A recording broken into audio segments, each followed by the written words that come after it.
Welcome to the First Buck Podcast, where we feature stories about entrepreneurs and the people who support them. Now, let's get started with the show.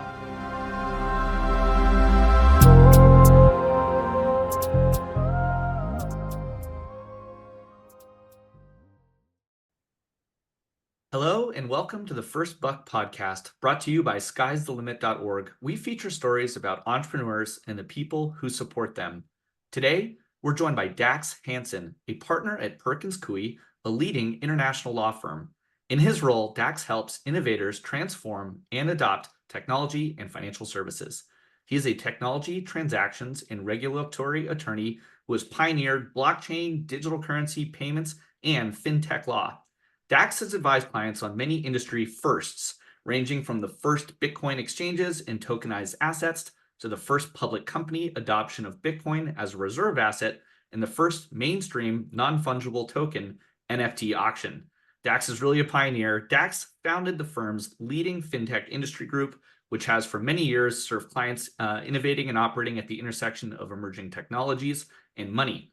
He combines his technology expertise and experience of complex financial service regulatory regimes, including money transmission, anti-money laundering, prepaid access, unclaimed property, consumer credit, privacy, and data security payment processing to assist clients with all their product counseling, consumer and commercial contracting, business formation, and industry consortia. Much of Dax's work is international, and he maintains a Japan-related technology practice. Besides all of that, Dax didn't include in this introduction, which I know of, he is also a farmer, and Dax is an entrepreneur himself. And so we're going to get to hear a little bit more about Oatman Flats, his incredible farm, and I want to hear a lot more about that. But Dax, we have a little tradition around here. Before we can get into anything, we have to ask you, how did you earn your first buck? Well, thanks for having me, Nick. I'm excited for this conversation. So I guess I found my first buck because as a kid, I was always looking for money.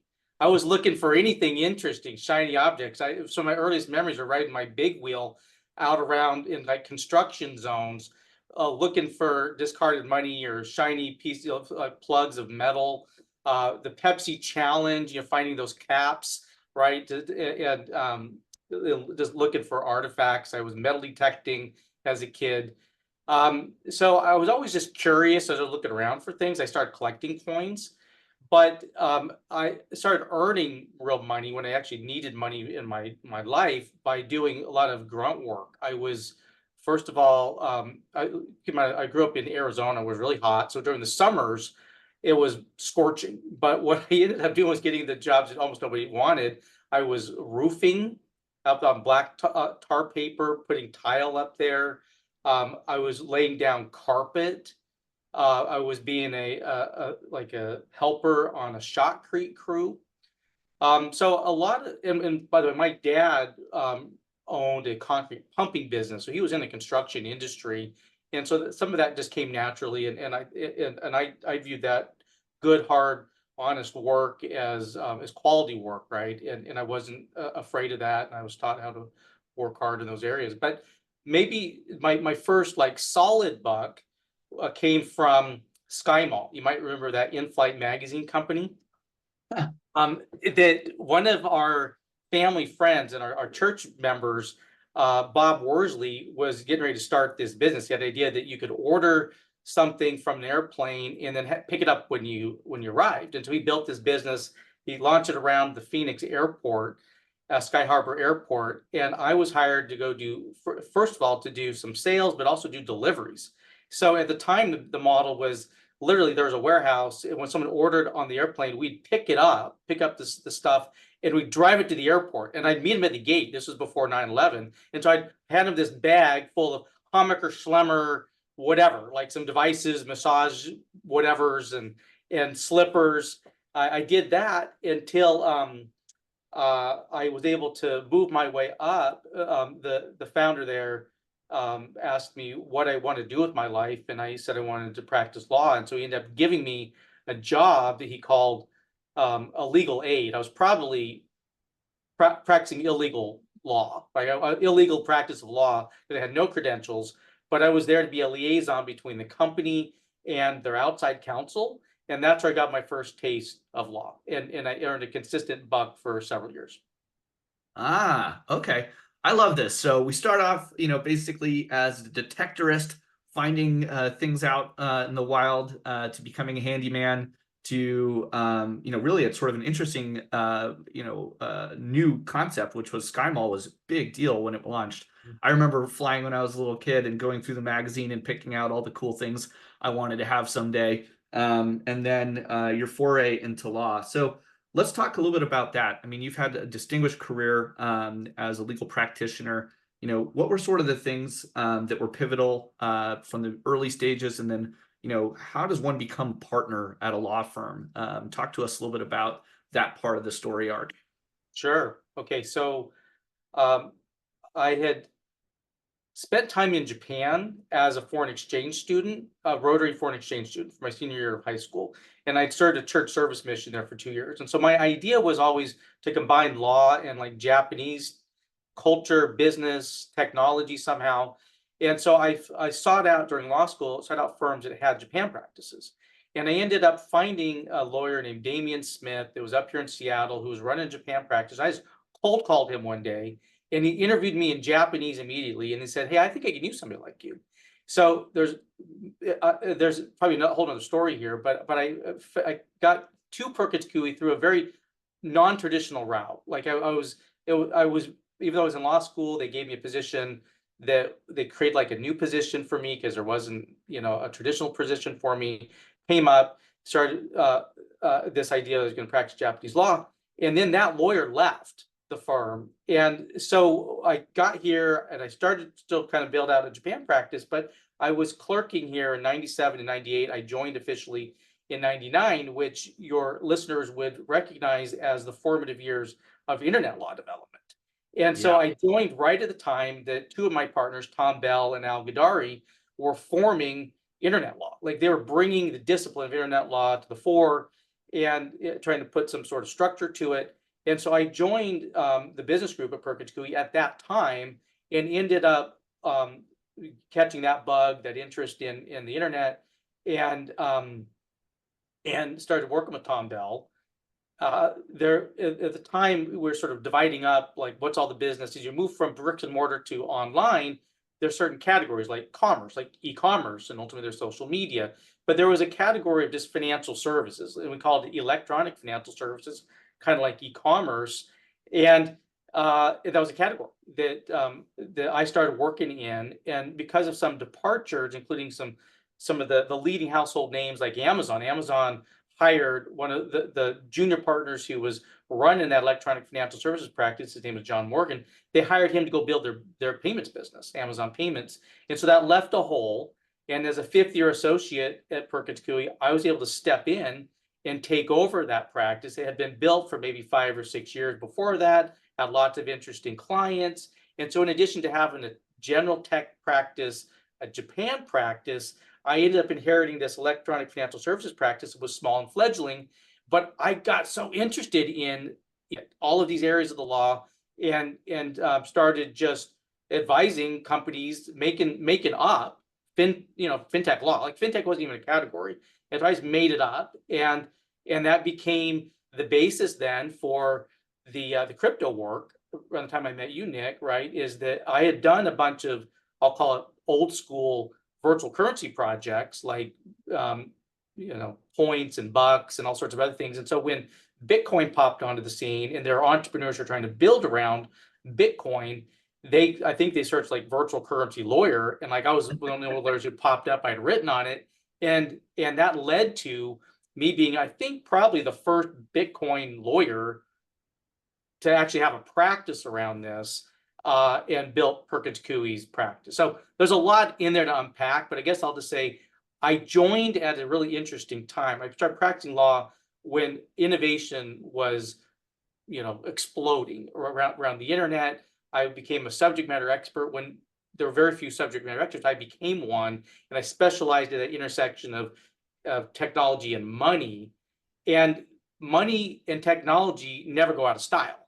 And so I've just ridden that wave my entire career. And because I've had interesting work for the most interesting companies and most exciting entrepreneurs, I've just been successful at Perkins Coie as a lawyer and been promoted, and I easily made partner, and I've easily been a pretty successful partner here at Perkins Coie ever since. Looking back on that story now, it's just so interesting to see where those moments that basically scaffold opportunity, for you were sort of just so present, like being in Seattle, having Amazon emerge as this, darling of the internet, really during the first .com bubble, surviving it, and then building up, these novel, really legal practices around internet law, and then, transactional law using electronic money. And then with the invention of digital currencies, basically property rights on the internet, and to have all of those things sort of dabbled across your career, pretty cool to hear about that and see those things. I think the way you talk about riding that wave is something that's very relatable to a lot of entrepreneurs when they're trying to sort of find their path in a market, and you want to be in one that's growing and moving. And the sort of metaphor of surfing a wave when the wave comes, finding your line on that wave and riding it is one I think a lot of people that are entrepreneurs can relate to. And so, it's timing, it's experience, it's being in the right place, but then it's, using your skills to do all those things effectively. I want to talk a little bit about the types of startups and growing companies that you've helped advise and done work for. What are some of the common trends or common traits that you've seen in the more successful businesses? Like, what does it take to build a company from a fledgling idea to something more mature? And what are some of the things you've seen in the founders that have been able to do that? Yeah, great question. I mean, I've been fortunate to work with a lot of founders, and some of the common traits I've admired are like a real strong work ethic. The people, they work hard. They have taken time to understand what's going on around them. Like they're very insightful people, and they end up, I think, having like a practice of meditation, or how they spend their time. They unplug from the masses, and they observe the world around them, and then they come up with some insights. I think that I'd also say that they have fire in the belly, and usually they come off a little bit hard, right? Like these are people that are like super obsessed with what they're doing. They may move fast, they may be a little bit mean, they may not be very diplomatic, but they know they're right. And that just becomes, like, for me at least, it's become like it was like very attractive, like very infectious. Like, okay, like you want to go do this thing and you're trying to change the world, well, I'm just going to help you, right? Like they don't waffle. Like they're strong personalities. They find something that they really want to go do.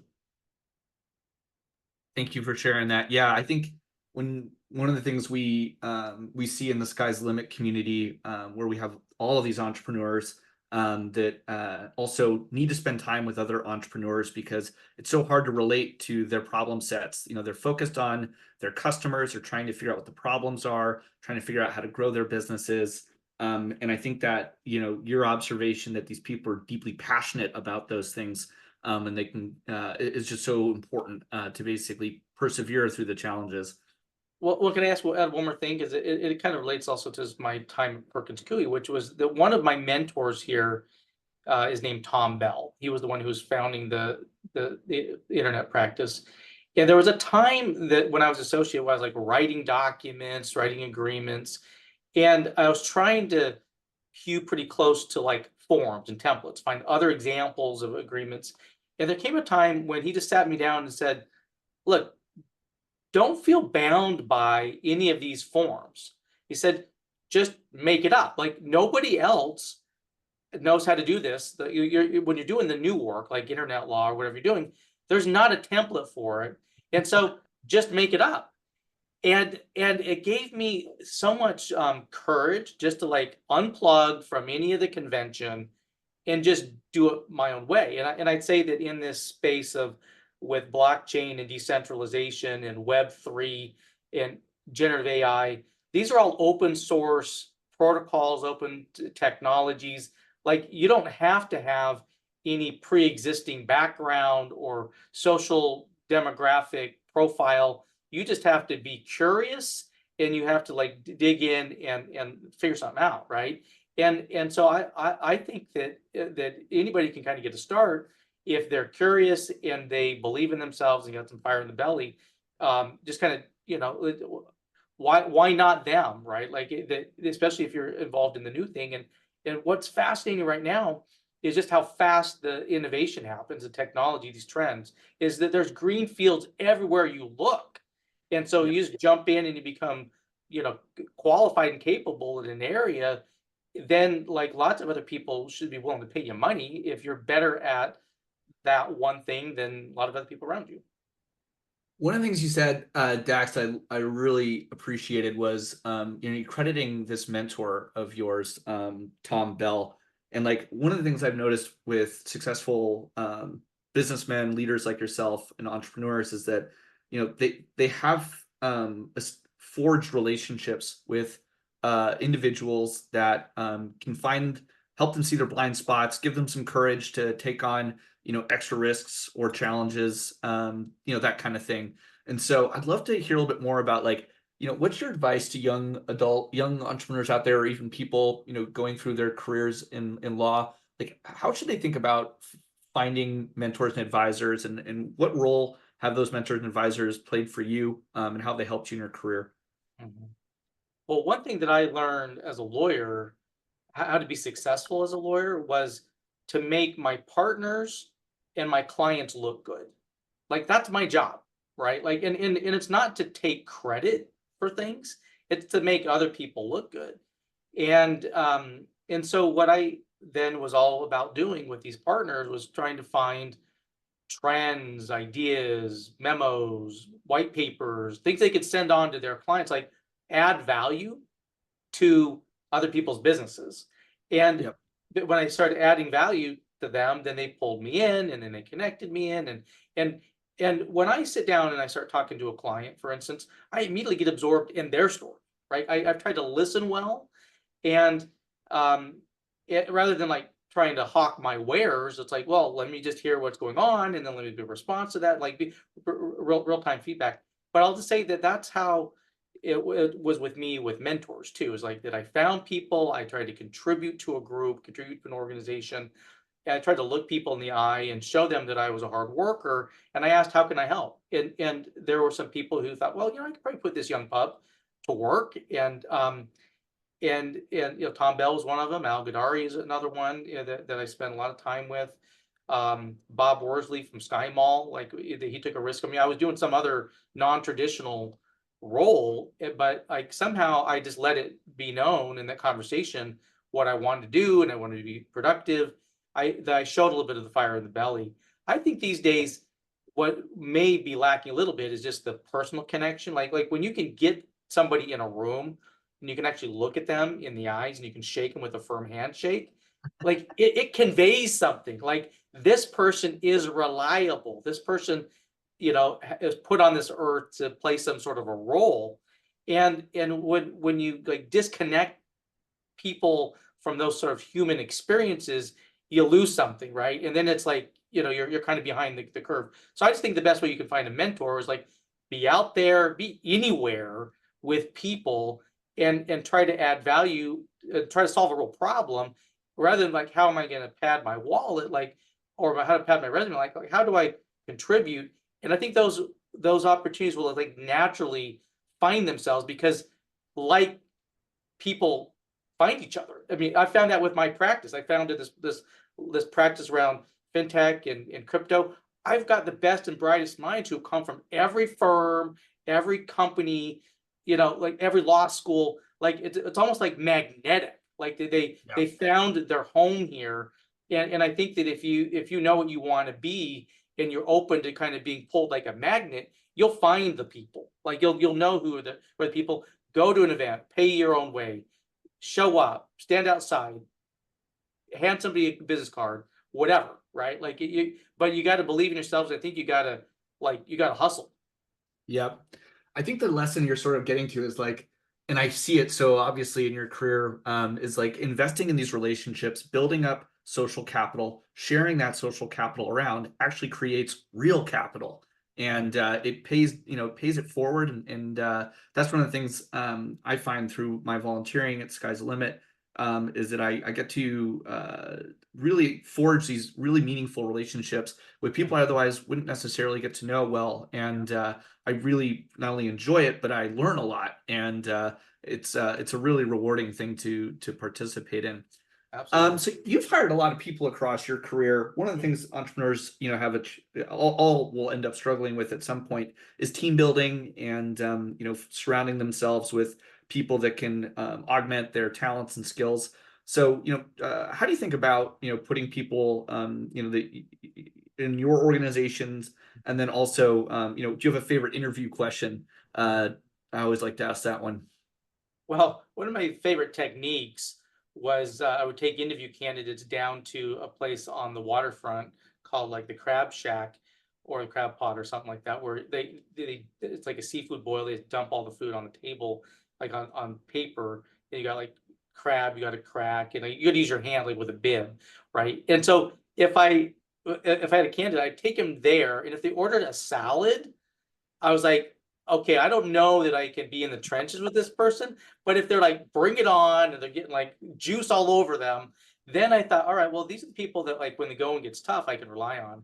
So that's usually the question I've asked, like, how well do you work in a team? How well are you at working under pressure? And because at least in this profession, you're kind of in a pressure cooker. People hire us when they have big problems that they can't solve on their own, right? And so you got to be able to manage stress well. You got to be able to communicate well. You got to be part of a team, and almost create a family. So for me, I'm looking for that sort of loyalty and commitment, and also just like commitment to like a topic, right? Like that I started practicing this crypto law well before it was profitable. Like for years, we lost a lot of money. I had very small bonuses for a very long time until all of a sudden I was making a lot of money because Yeah. like I made money with the industry. But I've always just thought like if you do the right thing, money follows that, right? And so it's like getting the priorities straight. And so I guess that's kind of what I'm looking for with people is like, are they here just because they're trying to get something out of me or make money, or are they here to like contribute? Are they intellectually curious? And I look for the latter. Yep. So you alluded to something, and I think it's a good opportunity to talk about your latter stage entrepreneurial venture with the farm. You talked about how your experience at the law firm planting seeds in an emergent industry then allowed you to harvest later. And I think one of the things that's kind of funny is we all sort of get back to the land in a weird way, and we talk about business cycles in the entrepreneurship world where you make investments and then you got to make hay when the sun shines. And these old expressions are really about capturing opportunity when the market is growing, or when there's a good good opportunity to sell and make money. And so I want to hear about your farm and what you're doing in the organic movement and this passion you have for this work in your new chapter of being an entrepreneur on top of all the other things you're doing. So talk to us about Oatman Flats, the ranch in Arizona. Yeah, thanks. It's an exciting topic for me. Quick grounding. So Oatman Flats Ranch is one of the most historic farms and ranches in the West. It's 665 acres along the lower Gila River in southwestern Arizona.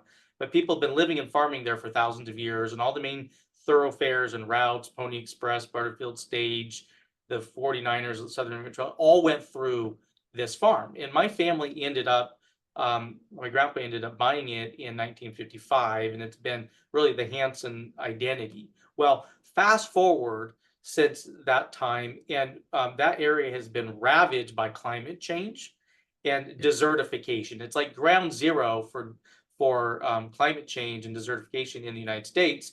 But what many people don't realize is that we're having a redo of the Dust Bowl. Okay, like the ground table has dropped, the rivers have dried up. We've almost crashed the Colorado River and all the related watersheds around it. Things don't grow anymore down there easily. It's hot. We've used our soil. There's no topsoil anymore. So it's been really a disaster. And so for me, about 6 years ago, my family, my aunt and uncles were going to sell this farm, and I couldn't bear to lose the history, really, of all of it, and I couldn't afford to lose our identity, and so I bought it just to like keep it from blowing away, like sands of ancient Egypt. It was about at that point, and so it's been more about a conservation endeavor. But what I realized in that process is that almost everything about agriculture and food and health are broken, right? It like that environment, climate, food, health, they're all like major problems. Like these are the biggest problems I've ever seen. I solve big problems for a living. I've never seen this big a problem. Like the farmers get 7 cents out of every dollar.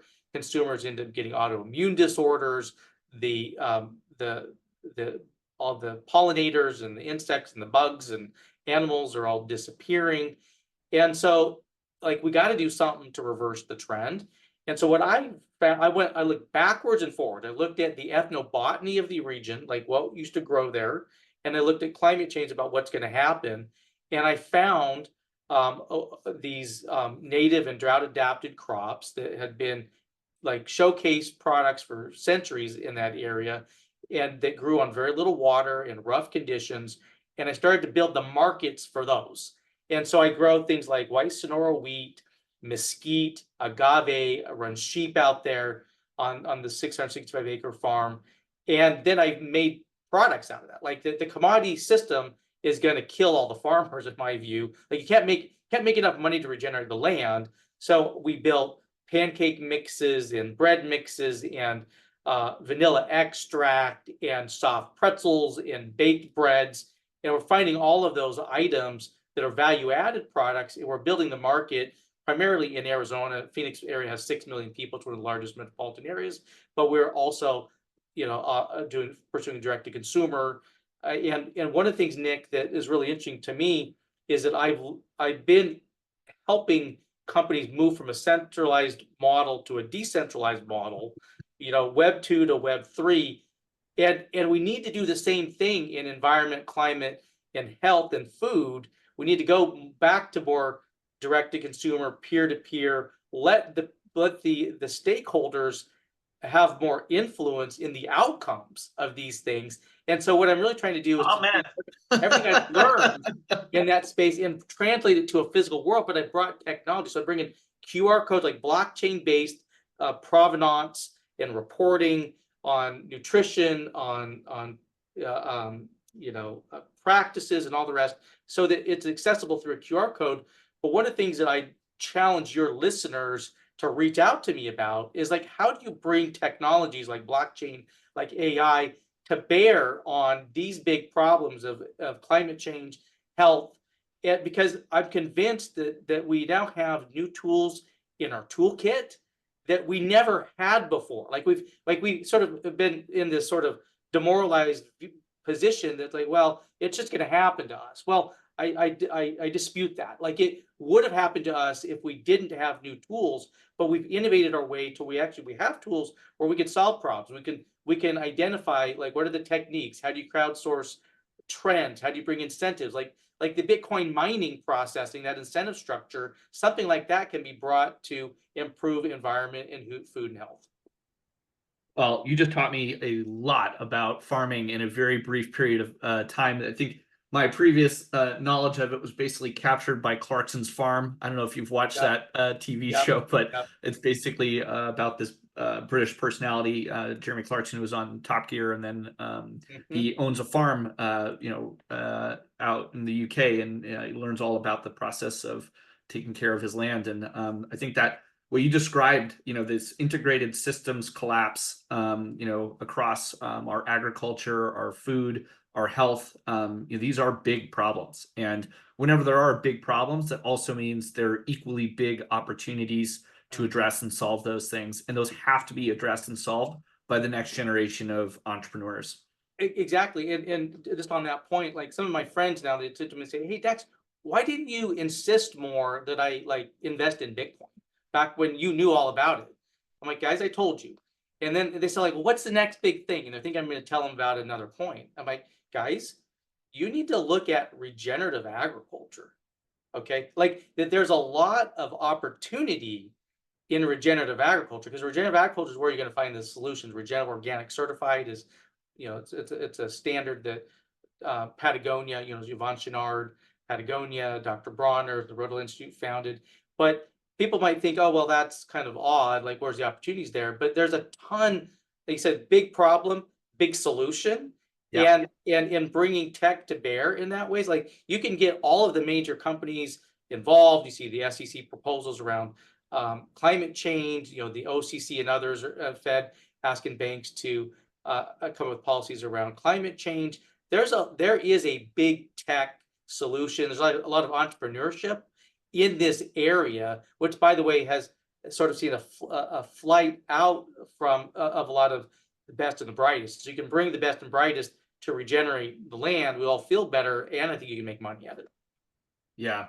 Well, this has been such a great conversation, Dax. I've got one more question for you, because you've had this, story arc that I just love, from the wee Dax out there, like you said, finding little coins and collecting them, and learning about money, and then learning about sales and doing the grunt work, putting in the long miles, then going into the heavy practice of law and establishing entire new disciplines around legal practices, the early stages of the internet, and taking this step now to get back to the land and run an entrepreneurial initiative with your family farm. So I think a lot of entrepreneurs have this sort of sense that everything is sort of scary. It can be really stressful. What are some of the pieces? What advice would you give to entrepreneurs out there that are just sort of feeling overwhelmed, or young entrepreneurs that are at the beginning of their entrepreneurial journey? What are some tips you can give them about getting through that over the long run, surviving the feast and famines out there? What would you say to them? Well, so there's a book that I read a number of years ago called The Marshmallow Test, which was really interesting to me. It's about this experiment where these experiments put like a marshmallow in front of these kids, and they asked them, like if they sat there and like just didn't eat the marshmallow for 10 minutes, then they'd give them 2 marshmallows, right? And they watched how the kids responded. But the book is about like our brain and how to like cool things down and heat things up and to self-distance. And what I realized is a lot of like the stress and the emotion and consternation that we all feel and that I felt as a professional can be dealt with, like with this great tool that we have called as our brain. And so I read that book, and then every day I take time in the mornings to, I'll call it meditate, but I ask myself questions. Like it's like self-distancing, to ask yourself, there's this acronym, it's called BLAST off. Like, are you bored, lonely, angry, stressed, tired, overwhelmed, or fearful, right? And I grew up in the macho era where like boys couldn't like have emotion, right? But I've learned since that like it's really healthy to just understand like how am I feeling, and then to address it. And so every day I go out, walk around Bainbridge Island, and I ask myself those questions. And if one day I'm feeling like stressed or overwhelmed or something, and the previous day I wasn't, there was a trend, I just realized that's an erroneous thought and an erroneous feeling. And I'm able to just, with this marshmallow test, honestly, there's this concept kind of, envision you like scooping all of that stress up and like putting it on the ball and then smashing it, like blowing it away. Right. Right. I now got to the point where I can do that in like 15 minutes. I can go from being stressed when you wake up in the morning to no stress. And then I'm back to optimizing my day, right? And so I get that done early, and then I'm off to the races until I run out of steam at night, and I start the whole thing over the next day. I like it. So basically, it's important for people to take that time to mend their mind. It's restorative, and it can be done through, meditation, prayer, exercise, and mending those ideas and thoughts, and letting them be present, and then letting them drift off too. And just like anything, you can be better at those things by practicing them. And I've found that people that invest in that discipline for themselves, basically alter the volatility curve of emotions to a state where it's a little smoother. And it's not an easy thing, and we all deal with crazy tragedies and difficulties across our lives. But things do get better and can get better if you work on them. So Absolutely. thank you, Dax. We covered an awful lot. I think if I could summarize some of the things you said that really stood out to me, which is, entrepreneurs out there, pursue your passion, be curious, invest in yourself, really understand and be observational about the problems that your clients or customers or potential business partners have, so you can be acutely addressing those, and to not be afraid, and find mentors and advisors to help you along the way, and to give back as well. And and I think looking into the future, you said something that stuck with me, which was, I think decentralizing things is just so important, to put people closer to the problems, to incentivize systems in a local context more. And I've been saying it for a long time, but I think the future is going to be more decentralized, and that's a good thing. And so appreciate all of your perspectives on this today. Thanks again. We really appreciated having you, Dax. So at skieslimit.org, we connect underrepresented entrepreneurs with business volunteer professionals for free one-on-one mentoring. We also provide business guides to all of our members, plus monthly funding opportunities, so you can sign up for free today. Thanks for listening to the First Buck Podcast. Don't forget to join the community of underrepresented entrepreneurs and their supporters by signing up at skiesthelimit.org. Click subscribe, and we'll see you next time.